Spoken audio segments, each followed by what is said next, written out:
Bible déclare, il envoya sa parole et sa parole est guérie. Comment sauront-ils que tu les guéris s'ils ne les expérimentent pas? Ouvre les cieux et que chacun expérimente dans sa dimension que tu es présent, que tu es réel. Et c'est là au nom de Jésus. Je lis d'avance tout esprit qui n'est pas de Dieu.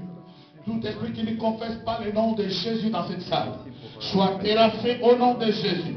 Toute puissance maléfique, tout esprit de sorcellerie, toute puissance démoniaque des ténèbres, d'incrédulité, de doute de paix, au nom de Jésus de Nazareth, lasse cette salle au nom de Jésus, lasse le peuple de Dieu au nom de Jésus. Je proclame, les cieux est ouvert. Je déclare que nous ne sortirons pas tels que nous sommes bénis. Quelqu'un peut dire Amen. Est-ce qu'on peut donner une bonne Amen? Non. Je disais, est-ce qu'on peut donner une bonne Amen? Est-ce que l'Amen peut être accompagné avec une offrande d'acclamation?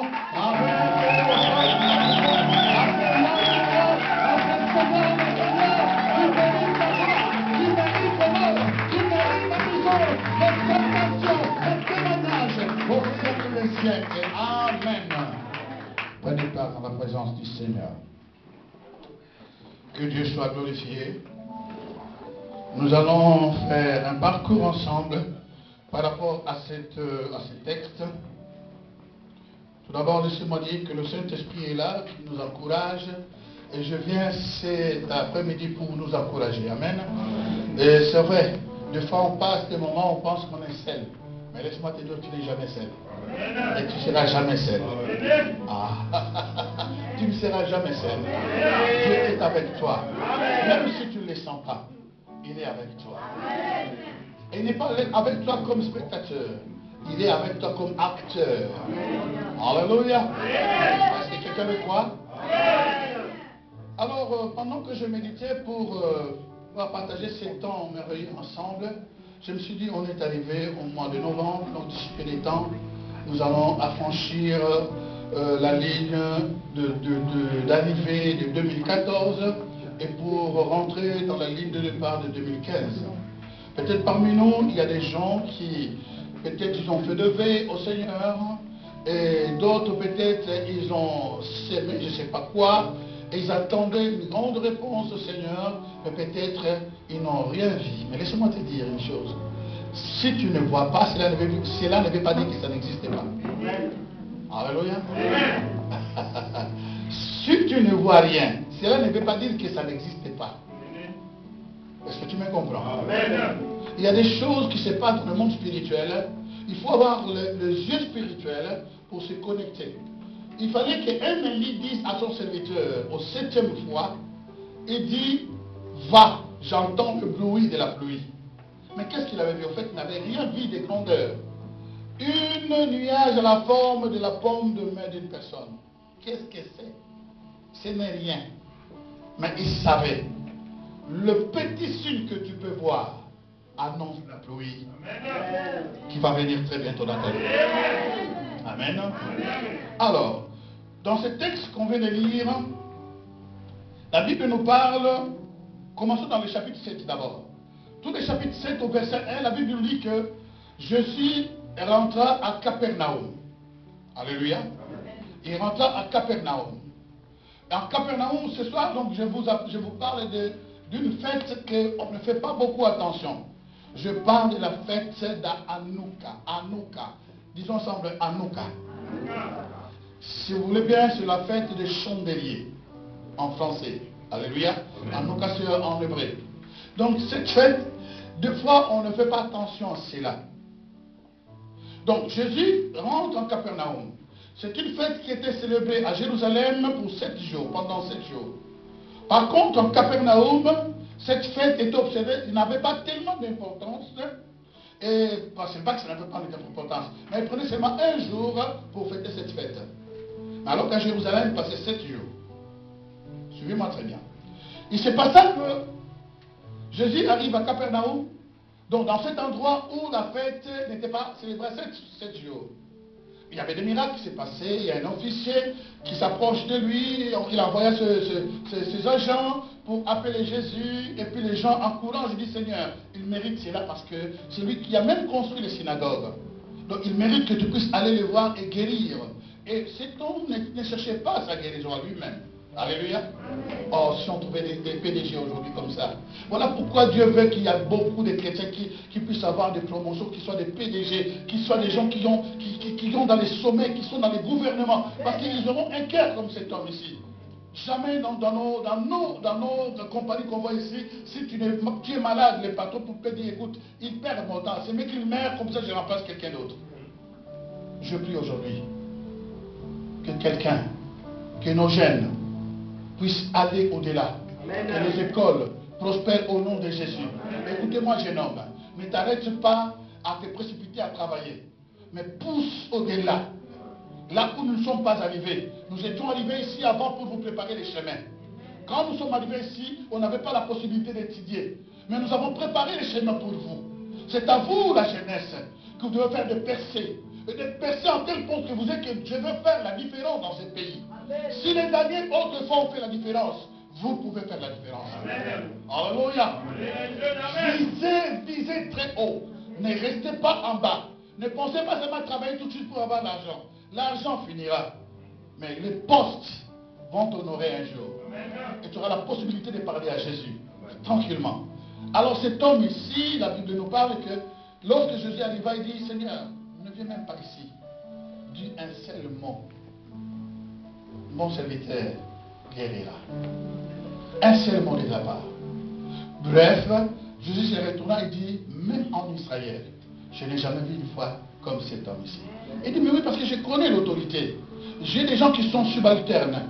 Donc si je lui dis, va, il va. Si je dis, fais ceci, fais ceci. Donc, dis seulement un mot. Il n'avait pas besoin d'être face à face, par rapport avec Jésus. Il dit, dis seulement un mot.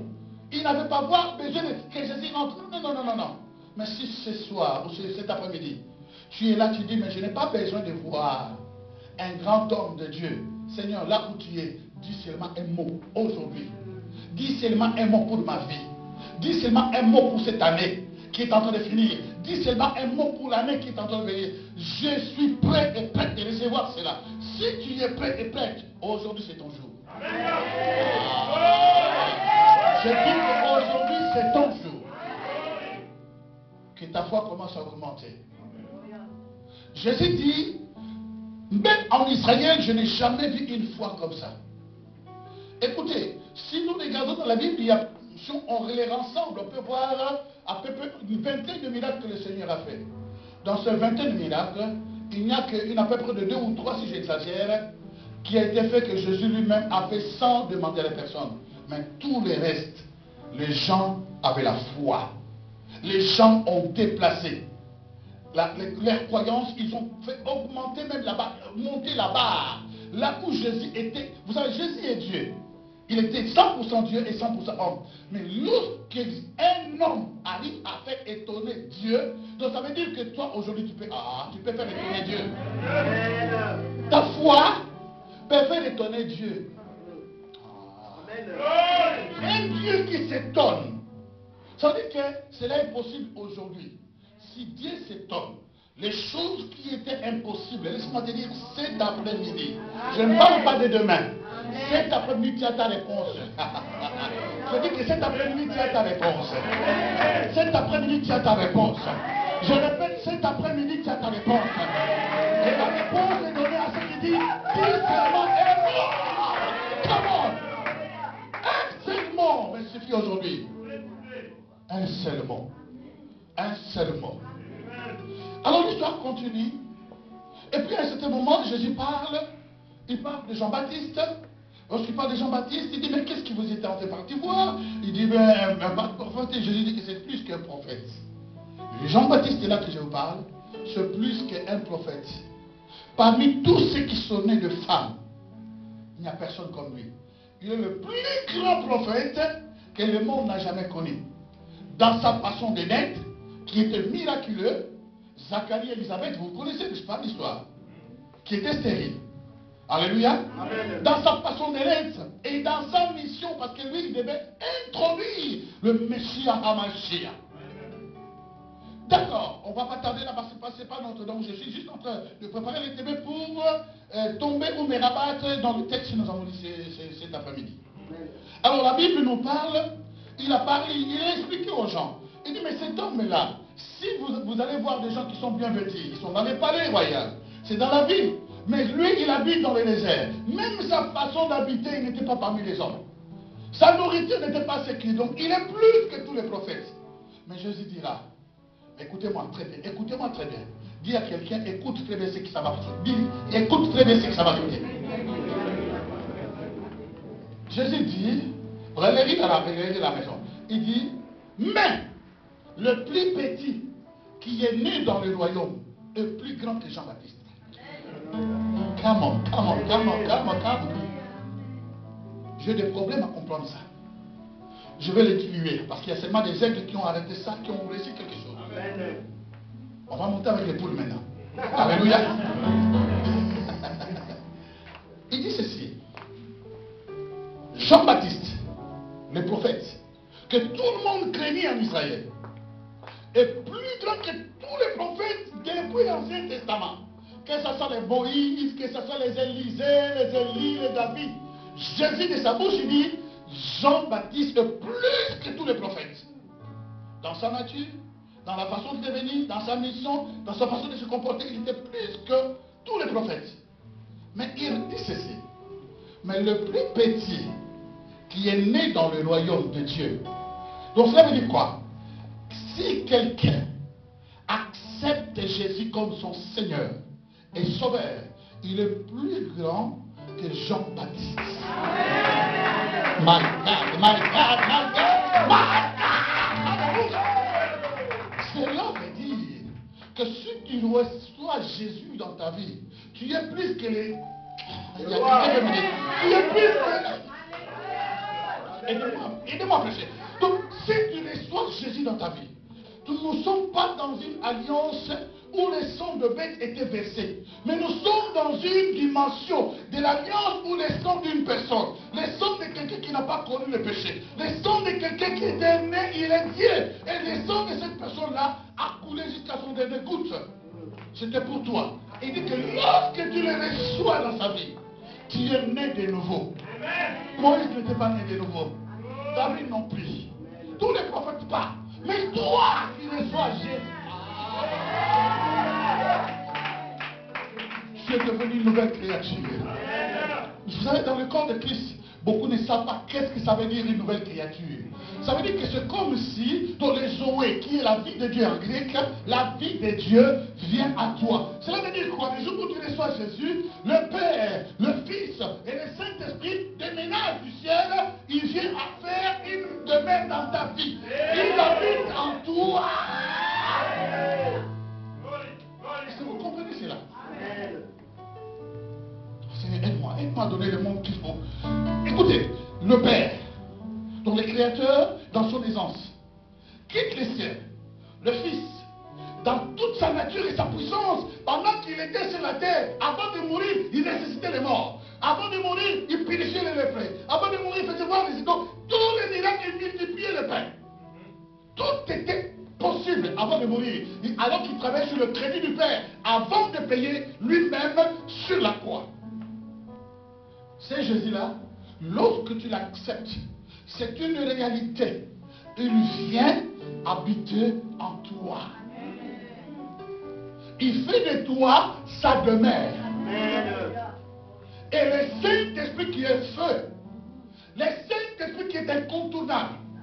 Dans la chair, on dit Jésus est assis à la droite du Père. C'est la droite, ça semble vague. Mais il est dans ta vie. Amen. Si tu ne crois pas ça, Jésus dit quoi? Ta foi t'a sauvé. Tu peux venir à l'église. Tu es né de nouveau. Mais tu ne comprends pas que tu es une nouvelle créature. Le diable va s'amuser avec toi. Le diable s'amusera avec toi. Parce que c'est quoi? Les dons de la justice est là. Mais la Bible dit que ceux qui ont reçu les dons, c'est ceux-là qui vont régner dans la vie. Mais si tu ne reçois pas, peu importe ce que le Seigneur a fait, ne serait pas profitable pour toi. Touche quelqu'un dit, réveille-toi aujourd'hui, réveille-toi, nouvelle créature. Réveille-toi, nouvelle créature. Alléluia. Est-ce que quelqu'un me comprend? Est-ce que nous sommes d'accord? Si ça passe, c'est comme ça. Alléluia. Est-ce que ça passe? Est-ce que ça passe? Est-ce que ça passe? Tu n'es pas n'importe qui, cher ami. Nous commençons à avoir peur des sorciers, des sorcières. C'est comme s'ils sont plus grands que celui qui habite en nous. Alors si nous avons peur de ces gens, ou peur des situations, peur de la mort, mais la Bible dit qu'il a vaincu la mort.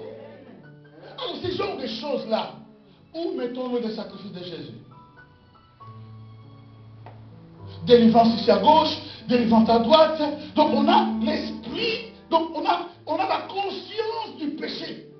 Les nouvelles créatures, ça veut dire que, comme toi, il n'y en a point eu. Le jour que tu crois en lui, donc les 7 écarts, tu es juste. Donc lorsqu'on te regarde, on voit un Jésus. Dieu ne te voit même pas, mais voit Jésus. Tu es Jésus. Mais toi-même, tu ne te connais pas. Lorsqu'un héritier est encore enfant, il est sous la conduite d'un quelqu'un d'autre. Le problème que nous avons, c'est cela. Il y aura des gens qui vont gérer ton argent. Un héritier, un prince, vous allez voir jouer avec même les enfants qui sont pauvres dans la salle. Il ne sait pas ce qu'il est et il ne sait pas ce qu'il a hérité. C'est quelqu'un d'autre qui gère ça. Et ça, c'est le trouble du diable qui fait dans la vie des chrétiens. Il veut t'aveugler de façon que tu ne comprennes pas qui tu es, quel est ton héritage, afin qu'il continue à gérer pour toi tout le bien que Dieu a donné pour toi. Alors que nous sommes co-héritiers avec Christ. Co-héritiers. Ça veut dire que 50-50.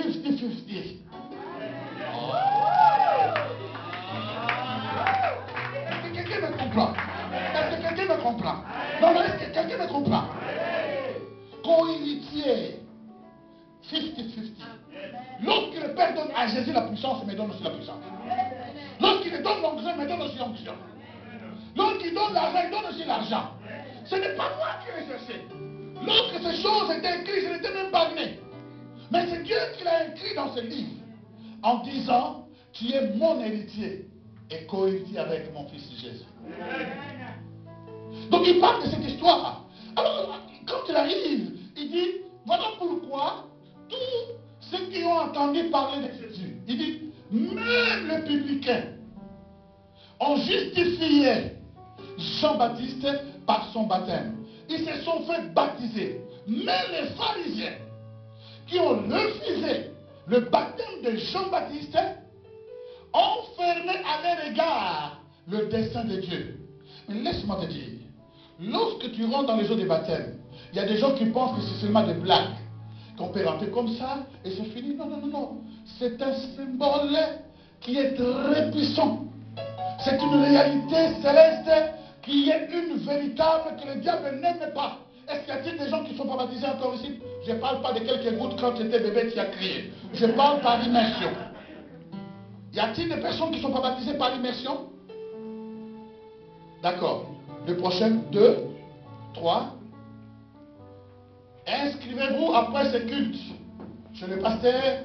Vous êtes les prochains qui vont être baptisés. La Bible dit, les pharisiens qui ont refusé le baptême de Jean-Baptiste ont fermé à leur propre égard les desseins de Dieu. Donc, le dessein que Dieu a créé avant que tu puisses naître, ta destination, la gloire qu'il t'a réservée avant la fondation du monde, il est fait ouvrir par une porte le baptême. La Bible dit que tous ceux qui ont accepté le baptême des gens sont rentrés dans le destin de Dieu. Mais les pharisiens qui ont refusé, ils ont empêché Dieu de les toucher et de les conduire. Alors maintenant s'ouvre notre texte. La Bible dit, Jésus-Christ était invité chez un pharisien. Oh oh. C'est le pharisien-là qui refuse le baptême des gens. C'est le pharisien-là que lui-même il sait que ces gens vont me tuer. C'est ces gens qui vont me livrer. C'est ces gens qui me haïssent. Mais le pharisien invite Jésus. Si c'était toi et moi, on a déjà pensé au poison. Il m'invite, c'est pour faire quoi? Si je vais le manger là-bas, c'est les gens qui ne sont même pas d'accord avec moi. Donc nos pensées vont partir directement au poison. Alors tu portes déjà ton miel. Après ça va manger tout. Alléluia. Donc nous marchons, nous sommes des nouvelles créatures, mais nous marchons comme si nous n'avons pas Dieu. Je parlais à une personne, je dis, même si tu me mets le poison aujourd'hui que je meurs, ma vie ne dépend pas de cette mort physique. Tu as fait une bêtise parce que tu m'as aidé d'aller plus rapidement dans ma destinée. Tu m'as aidé parce que je ne paierai plus de dettes comme des impôts. Parce que là, c'est mon père, il n'y a pas des impôts. Tu m'as aidé. Nous devons changer notre façon de voir les choses. Alléluia. Alléluia. On disait la mort m'est un gain. Je vais partir, mais l'autre qui pensait à l'église dit, c'est mieux que j'ai choisi de rester pour aider encore un peu les gens. Mais lorsque le temps arrive, tous ceux qui ont la foi en Jésus, ils n'ont pas peur. Même de laisser leur vie. Il dit parce que c'est Dieu qui détermine. S'il veut que je meure aujourd'hui, c'est lui qui va dire, viens avec moi mon fils. Ton temps est fini. Avec tous les humiliations que nous avons dans ce monde, les gens que tu aides peut-être étant pasteur, demain ce sont eux qui te critiquent, qui t'insultent de fort à fort. Vous allez la main. Jésus. Pendant que je pleurais, j'ai crié, j'étais à genoux en jeûne. Un jour, la même personne dit, Seigneur, crois-moi que je pars. Amen. Qui reste avec ce monde. Qui reste avec ce monde. Qu'il reste avec ce monde. Mais moi avec toi. Pour l'éternité. Alléluia. À ce moment-là, un pharisien l'invite. Et Jésus part chez ce pharisien. Il accepte. Il rentre, je le fais rapidement parce que là, le temps commence à courir. Il rentre dans la maison de ce pharisien, il accepte. Laissez-moi ouvrir une parenthèse. Tu ne peux pas continuer à vivre dans une vie sans pardon. Jésus nous montre le chemin. Si tu es une personne qui pardonne à tes oppresseurs, tu seras toujours vainqueur.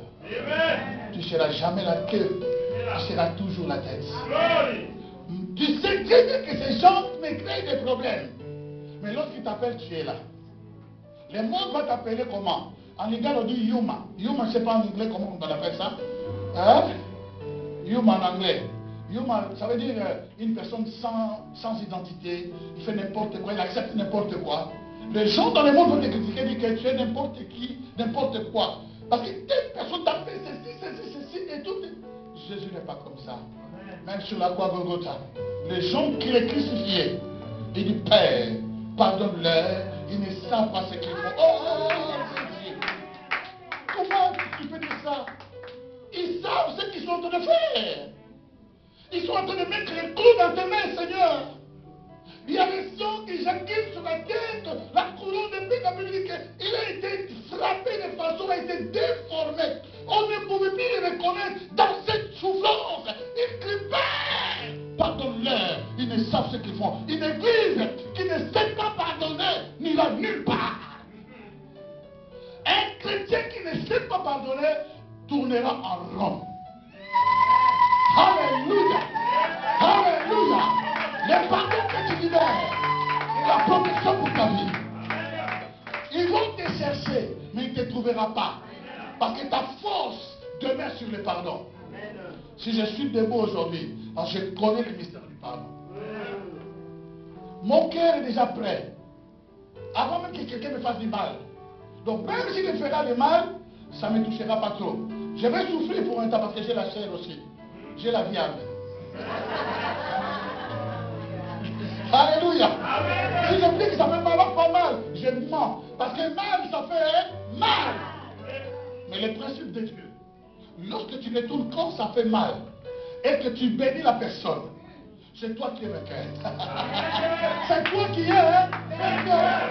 Parce que tu es en train de marquer le but dans un cas étranger. Parce que c'est lui qui devait normalement te demander pardon. Mais c'est toi qui vas lui demander pardon. Tu as marqué le but à l'étranger. Ça compte double. Ça compte double. Oh Seigneur. aide-moi. C'est pas ça que je voulais parler, mais je crois que quelqu'un est venu. Alors la Bible dit, Jésus a accepté d'entrer dans la maison de ces pharisiens. Les gens qui ne l'aimaient pas, qui étaient toujours là pour les persécuter, qui n'aiment même pas tous ses employés. Il rentre, et pendant ce temps, vous voyez la Bible que la femme, il y a une femme pécheresse. La Bible dit qu'il y a une femme quoi? Pécheresse. On va s'arrêter un peu un moment là. On ne donne pas son identité. Les mêmes textes, si je me souviens trop bien, ça se trouve aussi dans Matthieu chapitre 26 ou 28, où on parle de la même situation, mais dont on donne l'identité de la personne Marie de Béthanie. Hello? Marie de Béthanie. Mais dans cette situation, c'est une autre personne qu'on n'a pas donné l'identité. Mais je pense que Simon qui a appelé Jésus pouvait connaître cette dame. Certainement, elle doit être une dame qui habitait dans les coins. Hello? Vous me suivez? Est-ce que ça passe? Je ne vois pas les doigts, ça passe? Gloire à Jésus. Alors, qu'est-ce qui se passe? Peut-être Simon le connaissait. Mais faisons attention lorsque nous lisons la Bible. Parce que quand la Bible appelle, Simon appelle une femme pécheresse, peut-être quand on dit pécheresse, d'habitude on va seulement que c'était une prostituée. Oui ou non? On pense que c'est une prostituée. Attention, parce que n'oubliez pas que les pharisiens, qui n'étaient pas juifs, pour les pharisiens, c'était des pécheurs. Donc nous là, comme nous sommes là, même aujourd'hui, nous crions, nous faisons pour les gens là, nous sommes des païens. Hello? Donc on ne parle pas qu'elle était prostituée, on dit pécheresse. Peut-être c'était une personne qui n'était pas juive, mais certainement elle était étrangère. Alléluia. Certainement. Donc on ne parle pas qu'elle était prostituée. Ou soit, pour les pharisiens, une personne qui était pauvre, ou une famille qui était dans la pauvreté totale, c'est une famille qui était maudite. Et là, vous vous souvenez de cet affaire venait? On pose la question, est-ce que qui est maudit? C'est lui ou les parents? Donc pour eux, la pauvreté ou une maladie, c'était une malédiction. Donc restons équilibrés, de ne pas penser que c'était une prostituée. Peut-être que ce n'était pas ça. Mais curieusement, cette dame fait irruption dans la maison où elle n'a pas été invitée. Oh, j'ai une bonne nouvelle pour quelqu'un aujourd'hui. Ce n'était pas peut-être ton jour aujourd'hui. Ce n'était pas peut-être ton jour d'être guéri aujourd'hui. Dans le plan de Dieu, ce n'était pas peut-être ton jour d'être promis aujourd'hui. Dans la calendrier de Dieu, ce n'était pas peut-être ton jour aujourd'hui de recevoir quelque chose. Mais laisse-moi te dire, si tu fais violence, tu peux changer cette journée qui devait pour toi. Il n'a pas été invité dans la maison de cette dame. Mais Jésus a été invité dans la maison du pharisien. Mais cette dame a dit, peu importe qui l'a invité, aujourd'hui, c'est aujourd'hui. Aujourd'hui, je n'étais pas invité, mais je me fais inviter. Laisse-moi te dire si tu as cette proposition. Aujourd'hui, peut-être que tu as été invité par quelqu'un de venir. Dis-moi, quelle était la personne qui t'a invité? Dis, peu importe, si je viens aujourd'hui, c'est aujourd'hui. Même s'il y a des gens qui sont fait 20 ans dans cette église, ça ne m'intéresse pas. Mais comme j'ai écouté la parole, je fais ma part. Je fais ma part. Je fais ma part. Et quelqu'un peut dire, je fais ma part. Quelqu'un peut déclarer, je fais ma part. Aujourd'hui, ma part. Aujourd'hui, ma part. Ce n'était pas son jour. Il a dit, aujourd'hui, c'est ma part, il faut que je prenne. Elle s'est infiltrée sans invitation. Vous savez, lorsque les difficultés arrivent à toucher son apogée, vous brisez tous les protocoles. Vous brisez tous les protocoles. Parce qu'à ce moment-là, les douleurs étaient tellement fortes. Même s'il y avait une quai de 50 mètres, vous arrivez avec les douleurs, vous passez tout le monde parce que les douleurs ne peuvent pas attendre. Je suis désolé, vous étiez avant moi, mais j'ai besoin d'être guéri. Donc tous moi ici, je n'en peux plus. Et même les gens vont voir que non, non, laissez-les passer, parce que la douleur qu'il a, laissez-les passer. Fais-toi l'espace. Fais-toi l'espace. La Bible dit qu'ils étaient 4 à mener leurs amis. Leurs amis paralytiques. Ils arrivent devant la porte était fermée. Ils ne pouvaient pas rentrer. Ils ont monté dans les toits d'une maison que vous ne connaissez pas. Ils ont ôté les toits pour faire descendre. Ce n'était pas un problème. Mais dites-moi, où était sorti cet homme? Par les toits? À la porte. Il était sorti par où? Mais comment quand il est venu, il était malade, on ne laissait pas l'espace. Toi, il y a des gens qui sont venus, ils ont une foi de peluche. Ça veut dire que donc on est tous là, je ne vais pas à l'église. Moi, je suis vraiment sensible. Tu es fier de ça? Pendant un moment, on m'a blessé. Le pasteur m'a blessé. Je reste à la maison, mais c'est toi qui paies. Cette sœur-là m'a blessé. Tu fais 3 mois à la maison, c'est toi qui paies. Chaque jour que nous venons dans la présence de Dieu, ce n'est pas de la blague. Nous construisons une maison. Dieu compte les kilomètres que tu fais, les centimètres que tu fais, les litres que tu mets dans ta voiture pour venir jusqu'à ce lieu. Tu ne viens pas pour une personne. Tu ne viens pas pour une personne.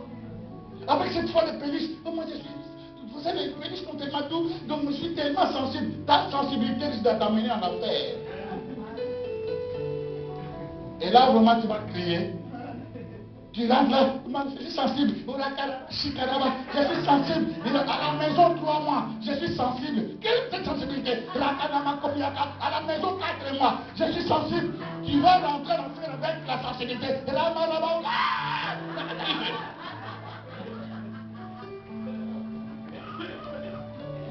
Parce que si Dieu a fait l'église, c'est pour toi. Pour que tu sois encouragé chaque semaine. Pour que tu sois fortifié chaque semaine. Il connaît les difficultés que tu as dans le travail. Il connaît les difficultés que tu as dans le mariage. Il connaît les difficultés que les enfants sont en train de te tourmenter. Il connaît les difficultés financières. Chaque dimanche ou chaque réunion dans la semaine, et dit ça pour toi. Regarde quelqu'un, c'est pour toi. Finis la foi de Pélis. Dis rien de fait. Finis la foi de Pélis. Dis-lui. Vous n'avez pas dit à quelqu'un. C'est comme s'il va vous attendre à la fin du culte. Finis la foi de Pélis. Dis-lui. Dis à quelqu'un comme ça. Oh, je suis sensible. D'accord, ce n'est pas notre problème. La Bible dit que la femme est venue sans invitation. Ce sont les violents qui s'en emparent. Il vient à l'église, il trouve les gens. Il vient rentrer dans le couple de mariage, on le met les barrages. Il rentre de l'ancien, on le met les barrages. Il fait ce qui nous empêche. Il veut s'asseoir, il dit, faites tout ce que vous voulez. Mais cette chaise ici, je ne quitterai jamais.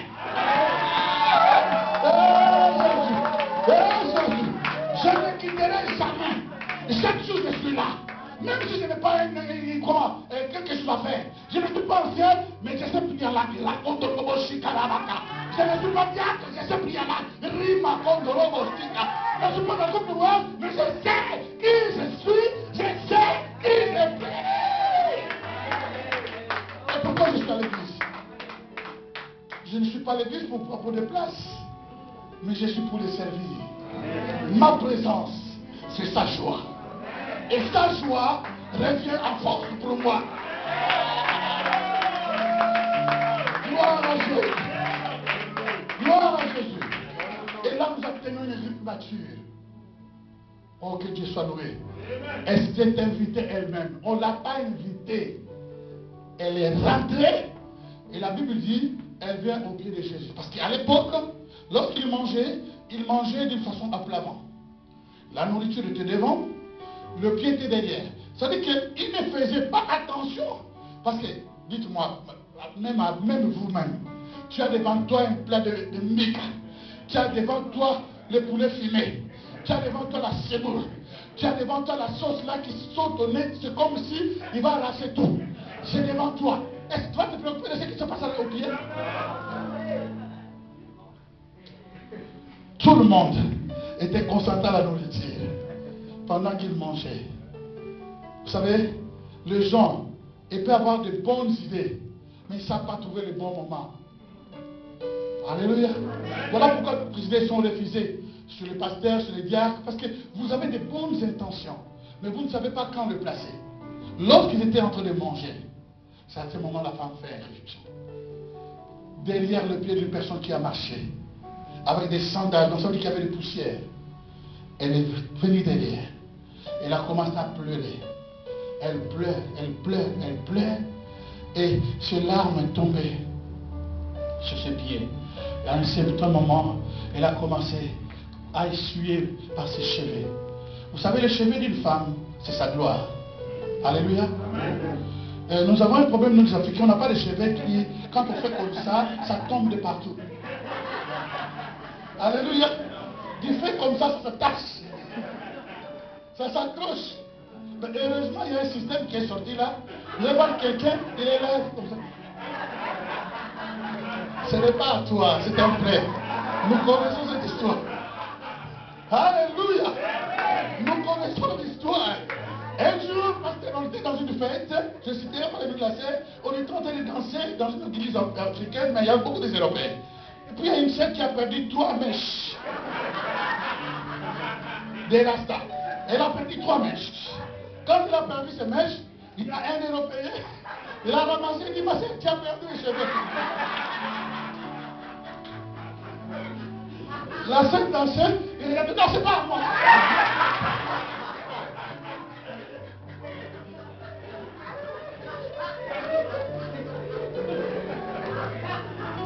Les cheveux d'une femme, c'est sa beauté, c'est sa gloire, même si c'est prêté, mais c'est sa beauté. Et ça, à moi, bien mot. Hein? Alléluia, alléluia. Elle prend ses cheveux, qui étaient naturels, et commence à essuyer le pied du maître. Tout est systématiquement fait. Après avoir essuyé, il commence à baiser le pied du maître. Une signification ou une définition d'adoration. L'adoration veut dire baiser le pied du maître. Tu ne peux pas baiser le pied du maître en étant debout. Il faut que tu t'accroupisses. Hello? J'ai beaucoup aimé ce temps qu'on était en train de baiser le pied du maître aujourd'hui. Dans l'adoration. Et je sais que Dieu a ouvert quelque chose pour toi. Et Dieu a fait quelque chose pour toi aujourd'hui. Alléluia. Et à ce moment, elle baisait, elle a pris du parfum, elle a rempli le vase d'albâtre, qui veut dire un vase qui était fait de marbre. Alléluia. Et le calcul, 100 grammes seulement de ce parfum, avait la valeur plus ou moins de 37 000 $. Et d'habitude, les jeunes filles qui gardaient ce parfum-là, ou qui les recevaient par héritage. J'ai entendu donc d'autres personnes qui disent que ça peut aller même en dehors de 300 ans, où ça s'est passé de père en fils comme ça. Mais dans ces cas-là. Mais c'était l'unique occasion. Il y avait 2 occasions où la vase était cassée. Lorsque la jeune fille trouve le mari de sa vie, elle va casser cette vase. Et le parfum va sortir pour déclarer publiquement, je n'ai plus besoin de cette vase. J'ai trouvé le parfum de ma vie. J'ai trouvé l'homme de ma vie. Et cette vase ne sera plus jamais reconstituée.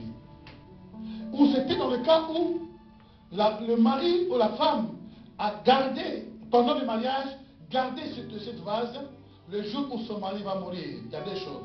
Ou tu gardes la vase, ou le jour de l'enterrement, pendant qu'on est en train d'enterrer l'homme, tu la casses. Et lorsque la fille ou la femme cassait la vase, le parfum sortait, elle a dit qu'elle a déclaré, ma vie est attachée à toi. Je n'ai pas un autre homme que je vais marier. Et il dit ça publiquement, c'est toi mon amour. Reçois encore cet amour.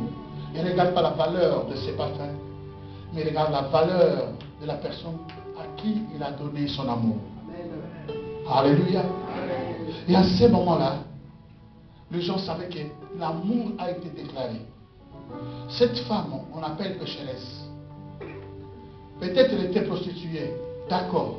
Et l'argent de prostituée, la prostitution, il n'y a pas un problème. Mais le Seigneur a réussi cela. Mais qu'est-ce qui s'est passé dans la tête de cette femme?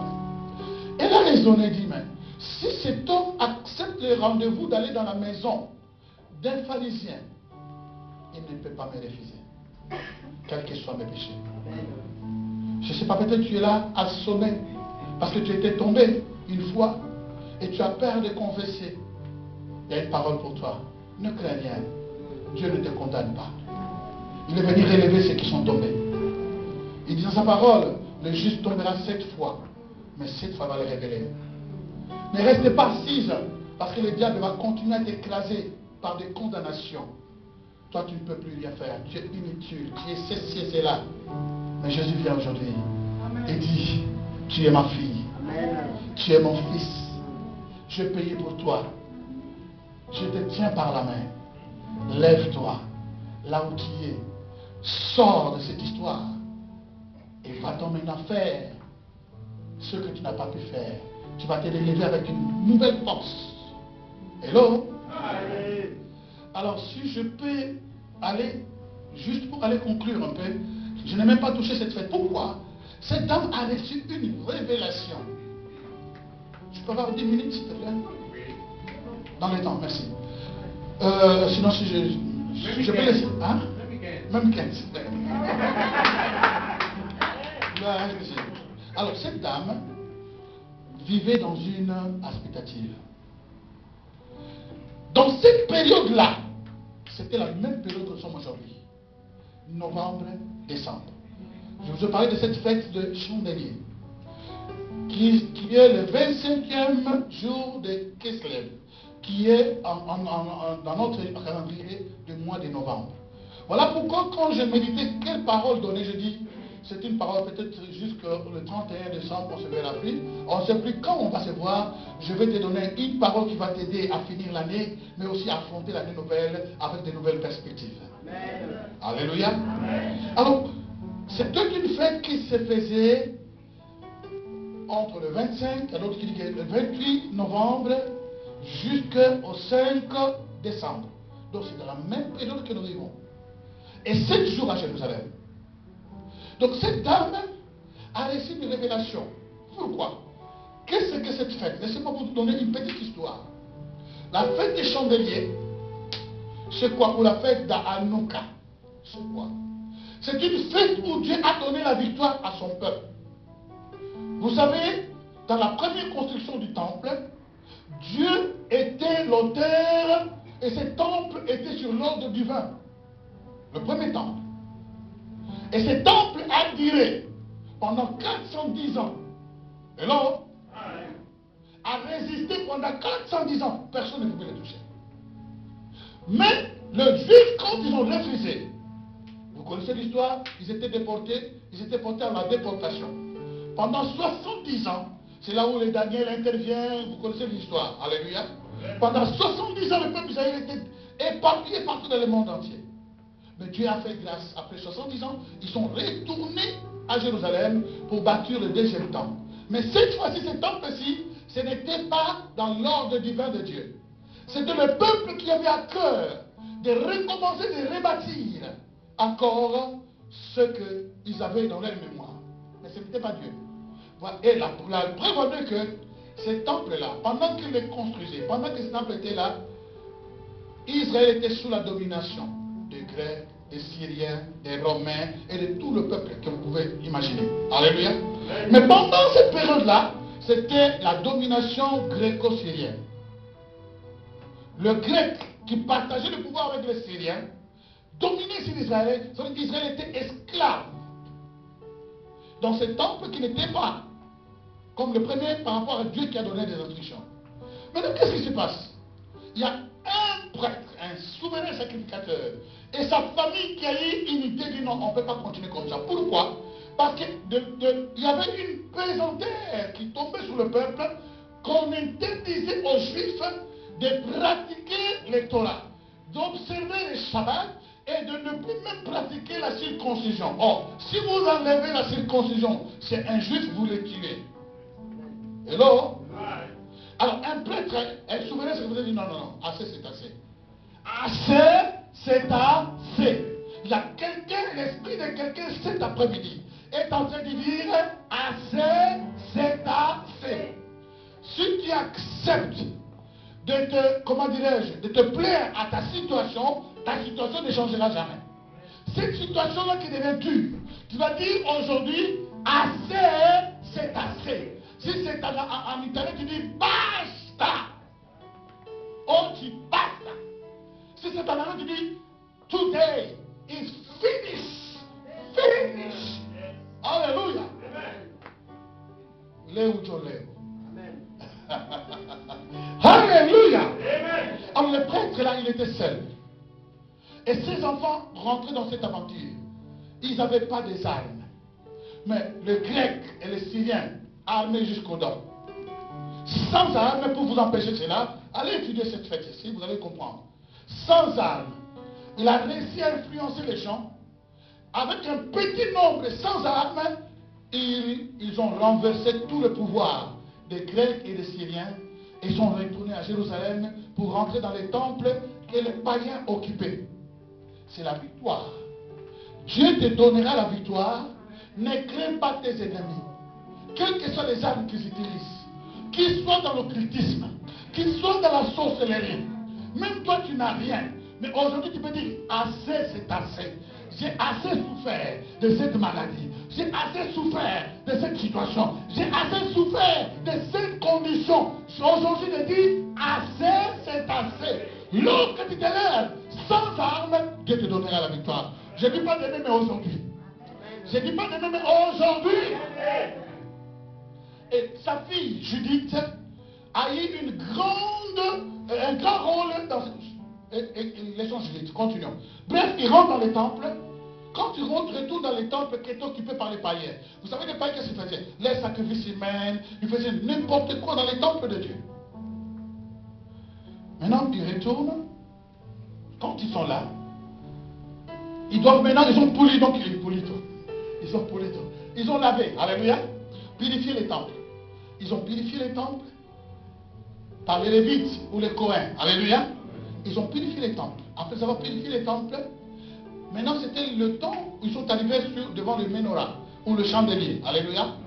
En arrivant devant le menorah, ils devaient maintenant allumer le menorah. Or, le menorah ne s'allumait pas avec n'importe quelle huile. Il y avait une huile spéciale conçue pour les menorahs. Alléluia. Mais cette huile-là n'était pas là. Ils ne trouvaient pas l'huile. Pendant qu'ils cherchaient quelqu'un à trouver comme, on peut dire hasard. Mais je dis que quelqu'un aujourd'hui, et je déclare que cette semaine, tu vas penser que c'était un hasard. Mais Dieu a préparé quelque chose que tu cherchais des années, que tu n'as pas trouvé. Si c'est le travail, tu vas le trouver. Si c'est... Oh, tu vas le trouver. Ne pense pas qu'il y a un hasard. Même les fiançailles, tu vas les trouver. Si tu n'avais pas le courage de poser le candidature, cette semaine, tu t'en vas pour la candidature. Ça va fonctionner. Et la Bible dit, à ce moment-là, ils ont retrouvé une fiole. Et cette fiole était encore scellée. Ils ont compris que les païens n'avaient pas touché ça. Mais le problème est que cette fiole pouvait seulement aider le menorah à s'allumer pour une seule journée. Or, la fête est restée pour 7 jours. Mais écoutez très bien. Curieusement, une fiole qui devait allumer seulement juste une seule journée a fait 8 jours. A fait 8 jours. Les temps qu'ils étaient en train de faire l'huile nouvelle pour le menorah. 8 jours. Voilà pourquoi cette fête, on les fête 8 jours. Je ne vous parlerai pas de comment on le fait, je vous épargne de ça. Alors c'était pendant cette fête-là, et là, c'était dans ce temps de fête-là, cet homme a reçu la révélation. Il a dit, moi je suis ici, si je reste à la maison, rien ne peut se passer. Je n'ai rien avec moi, ni mari, ni quelqu'un peut me protéger. Mais je vais aller vers cet homme. Il a la solution à ma vie. Il se présenta vers Jésus. Et ce jour-là, Jésus lui a dit, tes péchés te sont pardonnés. Va, ta foi t'a sauvé. Elle a saisi l'opportunité dans le don de Dieu. Elle a fait l'acte juste. Je m'arrête là. Alléluia. Lèvons-nous s'il vous plaît. Qu'est-ce que je veux dire? Nous sommes dans un temps de Hanouka. Ça veut dire que nous sommes au mois de décembre. Il y a quelqu'un qui a attendu quelque chose pendant l'année. La chose n'est pas venue. Mais tu es comme cette femme. Je vois décembre arriver. Je n'ai pas de solution. Mais je sais une chose. Avec la petite foi, comme une petite fiole, qui pouvait seulement aider pour un jour. Mais Dieu peut me donner la force d'aller jusqu'au-delà. Alléluia. Tu étais prêt d'arrêter tout. Ne crains pas. Ne crains pas. Aujourd'hui, Dieu va renouveler. Lui, dans ta vie, il va le renouveler aujourd'hui. Élève tes mains là où tu es. D'abord, remercie le Seigneur. On s'arrête ici. Remercie le Seigneur. Remercie-le parce qu'il connaît ta vie. Il connaît ta vie. Il connaît ta situation. Même si on a dit le mois de décembre, même si ce que tu as entendu pendant l'année n'est pas arrivé, cette femme a né le mois de novembre et est en train de rentrer le mois de décembre. Peut-être qu'elle avait perdu l'espoir, mais elle n'avait pas perdu sa foi. Elle a entendu parler de Jésus. Elle savait que Jésus était la solution de sa vie.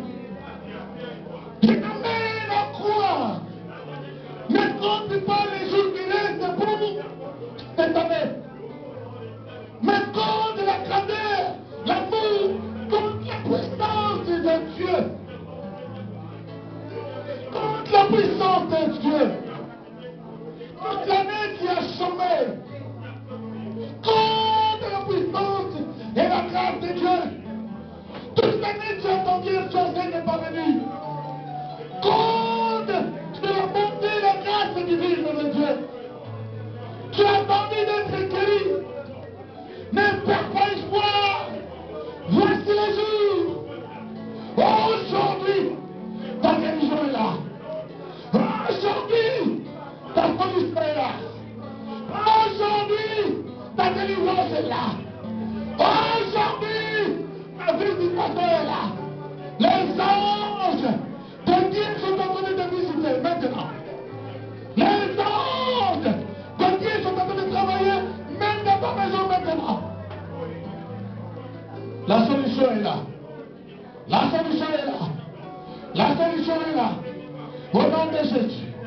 Au nom de Jésus. Au nom de Jésus. Il te sera fait sur ta foi. Tu attendais le monde au nom de Dieu. Il est en action maintenant. Reçois. Reçois. Reçois maintenant. Dans le nom de Jésus. Écoute maintenant. Si tu es malade, touche la partie qui est malade. Aujourd'hui, c'est ta délivrance. C'est ta guérison. Si ta maladie est une maladie spirituelle, les choses qui ne se voient pas, mets toutes tes deux mains sur ta poitrine. Tout ce qui est en dehors des maladies,